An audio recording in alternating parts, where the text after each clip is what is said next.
आणि मुंबईसाठी पुढचे 24 तास धोक्याचे आहेत. अरबी समुद्रात शक्ती नावाचं चक्रीवादळ सक्रिय झालंय.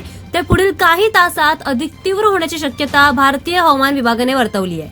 या वादळाचा परिणाम मुंबई, रायगड, रत्नागिरी, पालघर आणि सिंधुदुर्ग या किनारपट्टीवरील भागात होणार आहे. त्यामुळे या जिल्ह्यांसाठी सतर्कतेचा इशारा जारी करण्यात आलाय. या वादळामुळे राज्यातील काही भागात मुसळधार पाऊस, जोरदार वारे आणि विजा देखील चमकतील.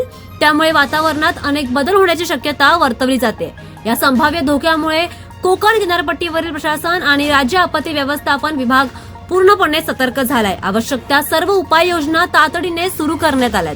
या वादळाच्या परिणामामुळे पुढील काही दिवसात या भागांमध्ये हवामानात मोठे बदल अपेक्षित आहेत.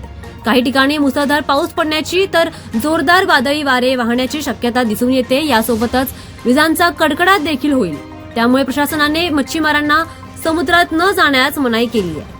मच्छीमारांसाठी हा धोक्याचा स्पष्ट इशारा आहे. त्यामुळे खोल समुद्रात मासेमारीसाठी न जाण्याच्या स्पष्ट सूचना देण्यात आल्या. त्यामुळे किनारपट्टी जवळील नागरिकांनी आणि सोबतच पर्यटकांनी त्यांची खबरदारी घ्यावी असं आवाहन देखील करण्यात आलंय.